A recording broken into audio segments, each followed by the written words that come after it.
How is it going, everybody? You're watching Then About Tech, and today I bring you the best iPhone security tips. The idea of this video is to protect your iPhone against malicious people. So if somebody grabs your iPhone like a friend or somebody steals your iPhone, if you follow what I'm gonna show you in this video, you're good, because they won't be able to unlock your iPhone, access it, steal any information or anything like that.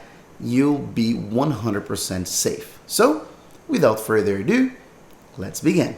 So, the first security tip I want to show you lives right here in the settings, and then right there at the top where you see your name and Apple ID.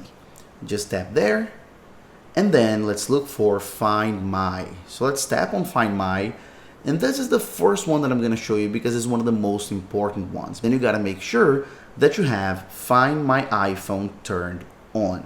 And this is extremely important for many reasons. When you have Find My iPhone turned on, that means that you'll be able to track your iPhone anytime, anywhere, using another device, which is extremely important if somebody steals your iPhone, and even if you lose it. And on top of that, you can even block it remotely and erase the iPhone remotely. So again, extremely important for your security. But more than that, when you enable Find My, I don't know if you know that, but you automatically enable as well activation lock. And to make things simple, when you have activation lock turned on, it means that no one will be able to use your iPhone, unlock your iPhone, or have access to any of your data unless they have your Apple ID.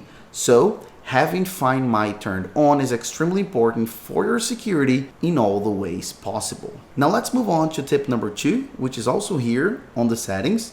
But this time we're going to scroll down until we see Face ID and Passcode, or depending on your iPhone, Touch ID and Passcode if you have the home button. Alright, so tap on Face ID and Passcode. It'll ask you to type in your lock screen passcode. So type it in and then tap on Done. And as you can see, we'll have right here the Face ID and Passcode menu. And we have a ton of security tips right here. And the first one that I want to talk about has to do with your passcode.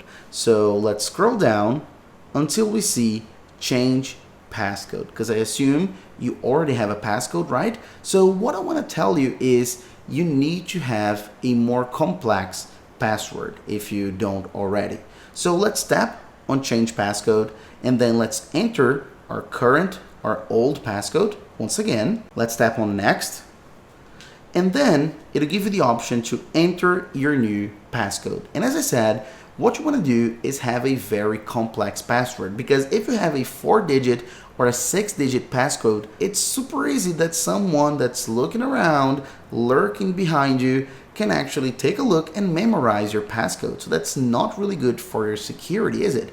So it's important that you create a more complex, a more difficult passcode. So what I wanted to do is tap on passcode options right here. And then as you can see, we have quite a lot of options. You can create a alphanumeric code, which is the most powerful, is the strongest passcode you can create, a custom numeric code, and a 4-digit code. So as you can see, alphanumeric means that you can create a passcode with both numbers and letters. So if you tap here, it'll bring up the keyboard and you can create a password with anything that you want. A name, a number, like your usual internet password. And I know not everyone will like this because it's kind of complicated to do this if you are in a hurry or using only one hand. I do understand, but keep in mind that you have this option. You can create a very strong password with letters and numbers, but you can also tap again on passcode options, and then you can create a strong custom numeric code. And what I do recommend you to do is to avoid using a 4-digit and a 6-digit, because as I said, it's super easy to guess or to memorize if some malicious person is next to you. But you can use a custom numeric code, which is what I use. So if you tap on custom numeric code, you can create a code only with numbers, which is much more convenient to use, but with more than 6 digits. So that's what I do recommend you to do. So you can create this code, can go ahead and type it in, and then tap on Done. So as you can see, a ton of numbers, a ton of digits. It's also convenient because it's only a number, so you can do it only one hand, but you have much more security instead of using just 4 or 6 digits. That's what I recommend you to do. Have a custom numeric code with more than 6 digits for your passcode. Now let's move on to tip number 3, again under the Face ID and passcode page. So let's scroll all the way down this time until we see this section that says allow access when locked. And the idea here is to disable everything because we don't want to have access to our iPhone features while the iPhone is locked.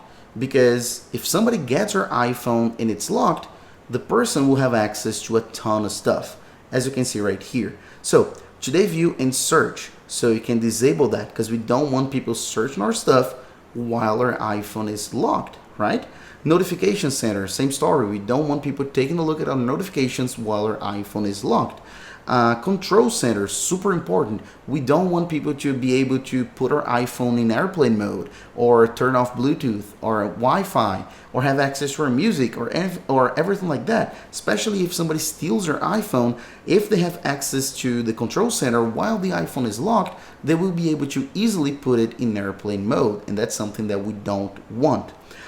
So let's move on. Siri, reply with message, home control, wallet, of course, your Apple Pay and stuff, return missed calls, and then USB accessories. So again, we can turn off everything because the point here is not to allow access to our iPhone features while the phone is locked. For us, it'll change nothing because as soon as we unlock the iPhone, everything will be available. This is only when the iPhone is locked. Now, let's scroll down a bit more again on the Face ID and passcode page until we see set up an alternate appearance. Please keep in mind that this feature is exclusive to Face ID iPhones. So if your iPhone has Touch ID, this will not work for you. But this is important because most iPhones now have Face ID. So what I recommend you to do is to go ahead and set up an alternate appearance for you, because when you do this, you'll make sure that your Face ID will be more precise and it'll recognize your face better, especially because maybe when you first set up your Face ID, it was like months ago or years ago when your face was a little bit different. So if you set up an alternate appearance, it'll make sure that your iPhone will recognize your face better. Therefore, it'll be more precise and less prone to errors. So just go ahead and tap on set up an alternate appearance. And then as you can see here, it's a normal scan. So you can go ahead, get started, and then just scan your face as you would. So then point your face and then keep doing the process as you would, and then just register your face. Next tip, again, you guessed it, on Face ID and passcode, we can scroll down and let's talk about this new feature, which is called Use Face ID with a Mask. If you haven't seen this before, if you don't know what I'm talking about, please go ahead and click on this card right here and link in the description where I explain you this new feature that allows us to use Face ID with a mask perfectly. This is an amazing new feature, but it has a little problem when we're talking about security. Because when we use Face ID with a mask, we have an accuracy problem, and it's told right here under this text. Because when we use normal Face ID, the system will actually scan your whole face, and when you use Face ID with a mask, it'll be only scanning your eyes and your forehead, therefore much less accuracy. So if you worry about this, and if you worry about somebody with a similar face as yours can actually unlock your iPhone, and this is a true thing, I do recommend that you disable this feature, disable Use Face ID with a mask, just to make sure no one can actually use your iPhone, because as I said, while this feature is turned on, your Face ID will have much less accuracy. If we scroll a little bit further down, we'll see the next tip under attention that says require attention for Face ID, another Face ID exclusive feature. So this is extremely important. What this means pretty much is that Face ID will only work when your eyes are opened and looking at the phone. And I know a lot of people who disable this feature because they use sunglasses, and the sunglasses prevent them from using Face ID because of the require attention feature, because Face ID won't be able to see the eyes. Therefore, they go ahead and disable this feature. This is very dangerous, guys. If you disable this feature, it means that your iPhone will use Face ID to unlock it just by scanning your face, not your eyes. So somebody can just go ahead and unlock your iPhone when you're sleeping because it's not tracking your eyes. It's just looking for your face. So I do recommend that you have this turned on and not turned off. Turn it on because it means that it needs your eyes to be looking at the phone, so no one can actually unlock your iPhone while you are sleeping. So this is extremely important. Leave this on, all right? Now let's scroll down a bit more and let's talk about Apple Watch.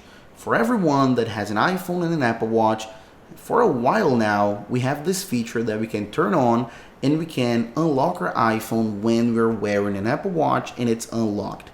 And I do recommend that you don't use this feature if you're worried about your security and your privacy and you want to be safe, just because I've seen so many cases of people just unlocking other people's iPhones while they're wearing the Apple Watch when they're nearby. And I know you get a notification on your wrist when the iPhone unlocks, but sometimes you don't really pay attention, you can get distracted, and somebody can actually unlock your iPhone with your Apple Watch without you knowing. So I do recommend that you turn this off, be safe, and it's better to use the passcode once in a while than to have somebody using your iPhone, unlocking your iPhone when you have your Apple Watch nearby and you're distracted and you don't pay attention. It's a risk. And last but not least, the final tip, the most extreme tip. And please make sure that when I say extreme, I do this because I don't think this is for everyone. I don't think everyone should follow this, only in very specific scenarios. So the final tip that I bring you here is to not use biometrics at all. And this is very important for both Touch ID and Face ID in some specific scenarios. For example, if your iPhone has Touch ID, so the one with the fingerprint reader, and you think that somebody next to you, you can't trust them. They may be prompt to actually unlocking your iPhone. They want to see what's there. They want to use your iPhone. You're afraid of this, and your iPhone has Touch ID. There's a big flaw in Touch ID, and that's because they can do it while you're sleeping. So maybe you're sleeping, they get your thumb, they put it right here, they unlock your iPhone. So again, if you have somebody next to you that lives in the same house as you, for example, and you don't trust them for some reason, I would recommend you to go ahead and disable Touch ID completely just to be safe. And if we're talking about Face ID, it's another story, but also a little bit alarming as well. And that's if you have relatives that are very similar to you. If you have a twin brother, or if you're a normal brother or father or mother, or maybe your cousin, they're very similar to you, they look like you, there's a high chance that they will be able to unlock your iPhone with Face ID just because they look like you. This is very, very common. So again, if you're worried about your security and if you have relatives that look like you, I would recommend you to turn off Face ID completely just to be safe. And same story with Touch ID and the sleeping thing. So as I said, more extreme scenarios, more specific scenarios, but that I do want to bring attention to it because it's important. So that's it, and I'll see you in my next video as usual. Bye bye.